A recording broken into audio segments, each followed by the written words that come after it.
Shabbat Shalom.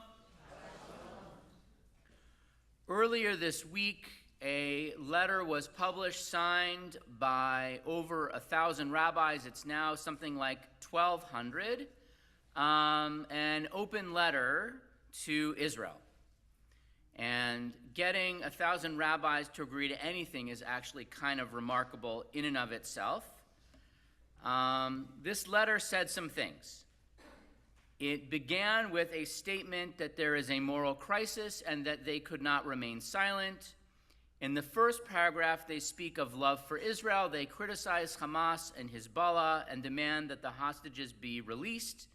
And then the tone changes. They accuse Israel of using starvation as a weapon of war, and they come out against Israel in several ways. So I want to tell you this morning why I didn't sign it, but also encourage us how we might want to think about or respond to this letter. I will not surprise you here, I have some feelings about it. So there have been a lot of rabbinic letters to Israel signed over the years, and depending on the issue, sometimes I sign them, sometimes I don't. But this kind of letter is not one that I usually sign. And often it's a group of sort of the most radical left-wingers. So in October of 2023, the blood of October 7th was still not dry. And there was a group called Torah that put out a statement calling for Israel to exercise restraint even while rockets were still raining down, even while 250 hostages were still being held under Gaza. And it was easy for me to brush aside that letter as just a message of people whose whose minds were so open their brains might have fallen out.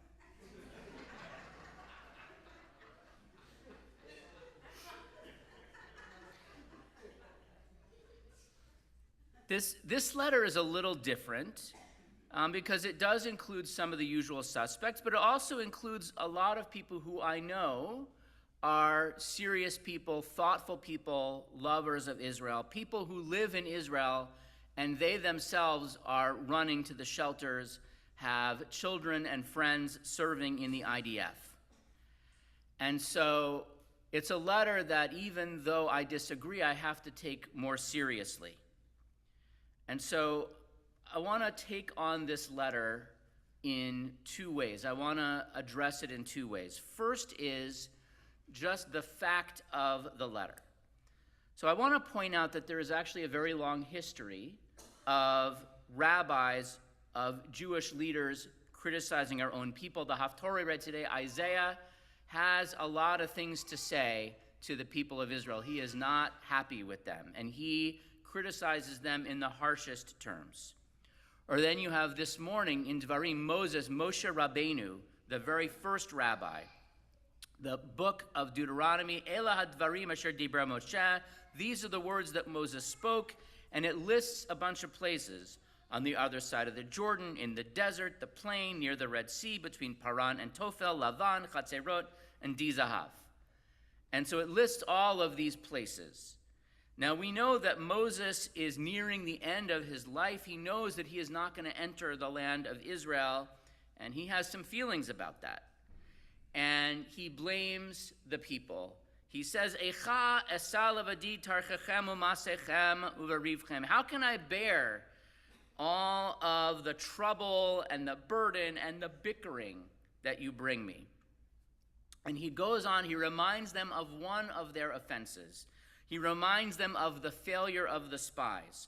Although it's important to point out, he doesn't criticize the spies, who at this point have been gone for 38 years, but rather what he does is he points out the ways in which the people of Israel complained in response to their kvetching. And by the way, it's actually very rare that in the Torah we read something on the date when it happened in our course of, but today we do. So the spies returned on the 8th of Av, which is today on the Jewish calendar. It is today that the 10 spies said, we cannot enter the land is terrible. And 2 said, no, There is hope. We can do this. And tonight is the anniversary of the night in which the Israelites cried and wept in their tents that they did not want to go into the land. And so this night, the 9th of Av, is actually the first crack, is actually the gap in the covenant through which disaster flows. Because God, the Midrash says, declared that because it was a night of unjustified tears, it would be the night on which all of the most dire, all of the most bitter tears of our people would also be shed. And in fact, Tisha B'Av is the date in which we commemorate the destruction of the two temples, the destruction of Beitar, and so many other tragedies of our Jewish people became our national day of mourning. So Moses points out one sin of the Jewish people. Rabbi Rashi, the classic commentator, points out that Moses gives this criticism in sort of a funny way, an odd way, because there's a list of places. It says, these are the words that Moses spoke, the other side of the Jordan, the desert, the plain, near the Reed Sea, between Paran and Tophel. It's a list of places, but by the way, this is not where Moses was. This is not where this happened. And so Rashi explains it like this. Because these are words of reproof, because he's enumerating the places where they provoked God to anger, he doesn't mention the ways in which they sinned, he just hints at the places. So Midbar, the desert, was where the spies' sin happened. The plain is where they were seduced to idolatry by the Midianites. The Red Sea is where they'd have said, best we just go back to Egypt. Lavan, the white place, that's where they rejected the manna. Chatzerot was where Korach rebelled, and Di Zahav, Zahav means gold. That was the gold of the golden calf. So Moses, in that first verse, reminds them of all of their faults, all of their failings, but he does it in code. Because there are some kinds of criticism that even if you feel like you need to share them, you can think about how, in front of who. And so I have to believe that on principle, it is okay to criticize Israel's government if they've done something wrong, which sometimes they do. And what Moses teaches us is that a rabbi has a responsibility to be critical, but to understand the ways in which those words will be heard. So my colleagues sent a letter that starts by saying, we support and love Israel and we are troubled. But most people who read that letter are going to skip to the end. And the headline is not going to be 1,000 rabbis love Israel and have questions. The headline is 1,000 rabbis have turned on Israel and accused it of genocide. And so in some sense, the substance of the letter is a side issue, but it's important to address substance as well because that's why we're here. And so the letter talks about violence of settlers in the West Bank. It talks about Israeli politicians who say terrible things. It accuses members of the Israeli army of doing terrible things. And first of all, I want to point out that there is plenty of violence and terrible things being said to go around.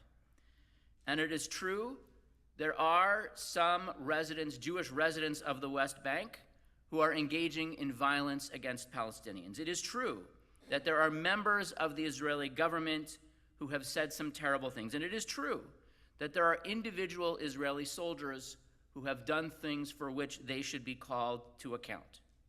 But by the way, Israel has a system for doing that. The problem is when you make that accusation in an unvarnished way, that those people are not the majority or even a significant minority. Yes, there are white supremacists out there in this country, but they are not the majority of all people with light skin. Yes, ask most Israelis, ask the hostage families. They will tell you, they will share their criticism of people in the Israeli government. They will share their criticism. And yet there is a difference between criticism within and criticism without. There is a difference between saying we have an issue with these people and tarring an entire country with the brush of those who should be criticized, but that criticism cannot be leveled at all. The fundamental claim of the letter, which I challenge, is that Israel is waging a war of starvation against the people of Gaza. And here is where I need to refer to the ethics of Judaism, in which I claim some expertise, and the ethics of the larger world, which I don't know if anyone knows what they are. But in Jewish ethics, we are told that siege is, in fact, a way in which one can wage war. We'll see it later in the book of Deuteronomy, that you have an obligation. You have an obligation to call and allow those who wish to surrender to do so. And anyone who wants to flee may do so. And if they don't, then you can besiege them until they do. Now, modern laws of war are more complicated, and I actually spent some time reading the relevant documents. I asked ChatGPT to summarize them for me. And modern law is more complicated because it says that you are supposed to allow civilians to flee, but using war as a tool to force civilians to flee is wrong.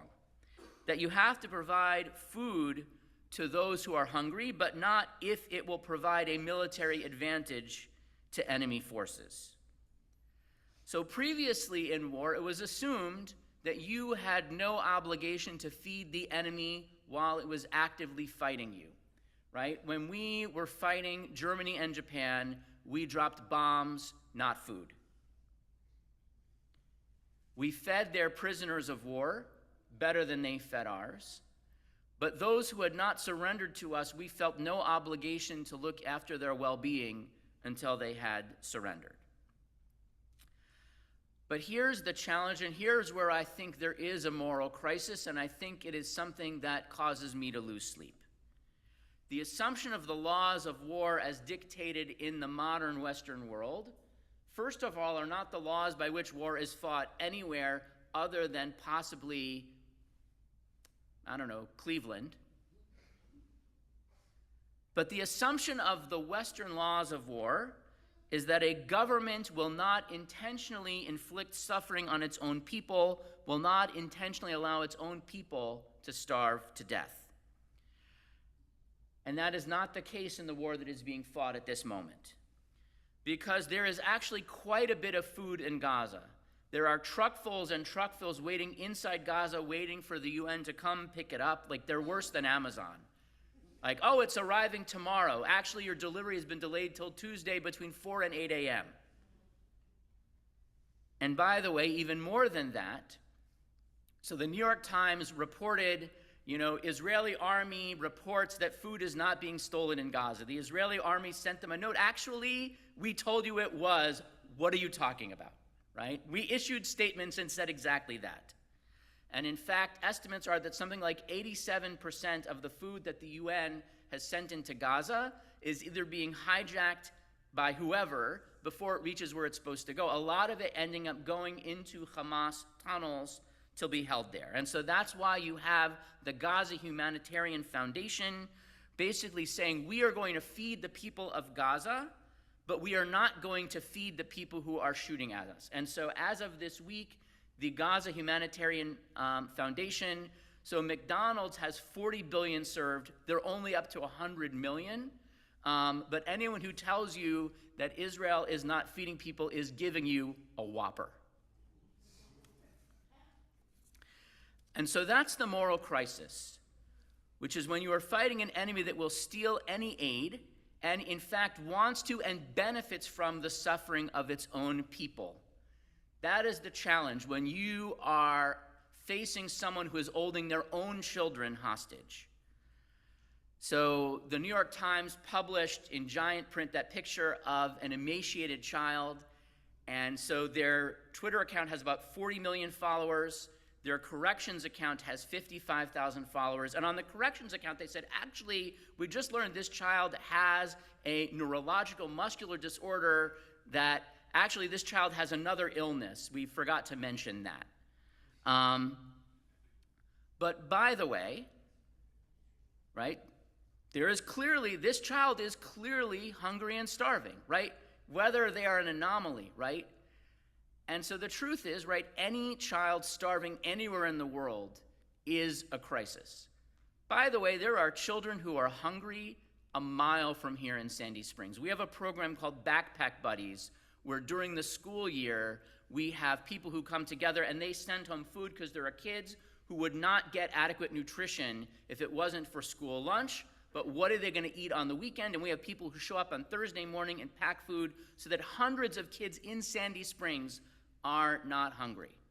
I am sure that those same people would send them, right? Border of Gaza, send backpacks into Gaza for those hungry kids. The problem is, if terrorists are going to swipe those backpacks, do we have an obligation to still send them?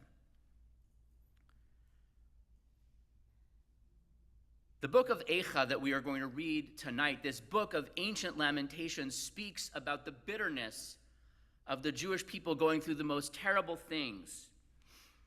And the rabbis, when they read this book, they ask the question, well, if we went through this terrible suffering, if we have a covenant with God, if we are God's children, how could God allow this to happen to us? And they say, the starvation, the suffering that we experienced when the temple was destroyed, we have to look inward. And so the story is told in the Talmud that during the siege of Jerusalem, the second temple, the reason for the destruction, in some sense, was the Romans, right? The Romans besieged us, there was a rebellion, there was a war, and Spartacus can tell you, don't go on to war against Rome. It doesn't work. But the rabbis say, you know what, in Jerusalem when it was besieged, they had enough grain and wood and oil and salt. 3 wealthy men had enough of all the essential supplies to last for 21 years. The Biryonim, the zealots, destroyed it because their goal was to bring about destruction and provocation. So I don't think it's fair to say that the Palestinians are the new Jews. It's not fair to say that the Jews are the new Romans. But when you are at war and you do things to hurt your own side as a strategy, who is responsible for the suffering that results? And really what we are wrestling with here on a deep level is a problem, a question, a moral crisis that actually began 20 years ago.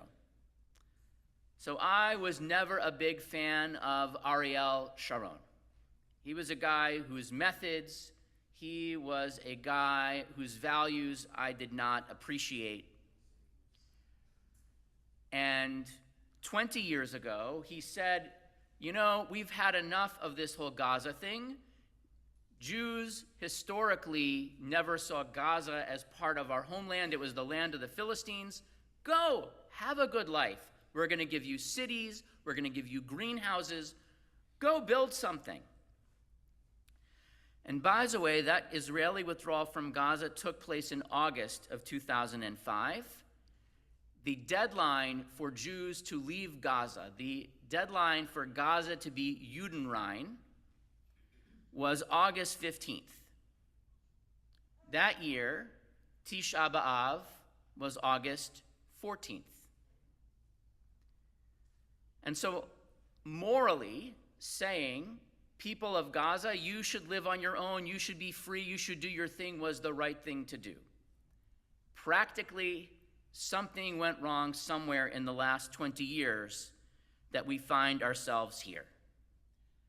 And so that's really the challenge, that sometimes what is morally ideal is practically unhelpful. And so Chaviv Retik Gur, who's a wonderful thought leader in Israel, I saw him speak about 6 months ago, and he said, you know, people asked him, why would Israel send food into Gaza? Why would Israel feed its enemies? So first of all, there actually is a verse in Proverbs that says, feed your enemy when he is hungry, give him drink when he is thirsty, because you'll heap hot coals on his head, right? He'll be so annoyed that you fed him, right, that maybe something will change. But he said, if we don't feed them, we will not be starving Hamas.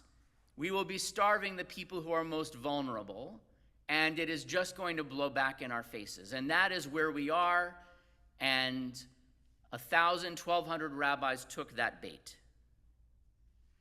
But I think we can ask. So Israel managed to dismantle many of the capabilities of Hezbollah in a week or two, dealt a crushing blow to Iran. How is it that Hamas is the last man standing? And part of the answer is that for 20 years, the Israeli government went along with, strengthened, and allowed this cancer to grow until the point where now it threatens the whole body. And so I disagree with the sentiment I disagree with the address of the letter. I think that criticizing Israel in the way that they did in front of the whole world sends the wrong message. That is what Moses taught us. Fundamentally, I disagree with the letter because I think it lays the blame on only one side. It does not call for Hamas to do anything. On the other hand, as a Jew, I have to appreciate that we are against starvation. I have to appreciate that a child starving anywhere in the world is a crisis. As a realist, I have to ask the question, who is most responsible and who is in the best position to truly stop it once and for all? I want to ask one final point. In this very complex moment, I mentioned that we as Jews, when we look at Tisha B'Av, when we look at all the disasters that have befallen us, we always ask, well, gee, what part did we have in this? Even if it was the Romans, even if it was the Babylonians, the Crusaders, what could we have done differently? Where is the introspection?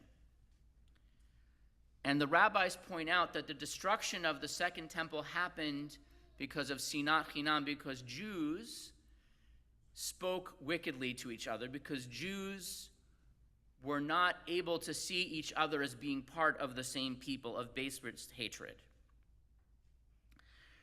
And so the challenge that I face as I read this letter is that there are not enough of us left amongst our Jewish people to have two sides that don't talk to each other. And so that even however I may feel about what is going on, that I cannot be out of dialogue, that I cannot be out of community with those who I think have gotten this one wrong, because otherwise we have nothing left. Because otherwise there is no path other than destruction. The prophet Zechariah tells us that someday the fast days of Tisha B'Av and the others will become days of celebration. And in fact, we have a hint of that tomorrow. We do not say Tachanun. So the mournful prayers that are said most days and are only emitted on joyous days, we leave off on Tisha B'Av because there is a hope that someday there will be a solution, that someday those who are starving will be fed. There is the hope that someday that is what is destroyed will be rebuilt. And by the way, that is actually a hope that I have. I would someday like to see the residents of Gaza thriving. I would someday, by the way, at the moment there are only 20 Jews left in Gaza alive, and they are Jews. If you want to look for starvation in Gaza, look at the pictures that Hamas has sent out of what they are doing to those people. I look forward to a day when there is no starvation in Gaza. I look forward to a day when Gaza is a beautiful place where anyone can come visit, right? Where the residents of Gaza live in freedom, live in productive lives. I don't know that that letter brings us any closer to that day, and that's what makes me sad. Shabbat Shalom.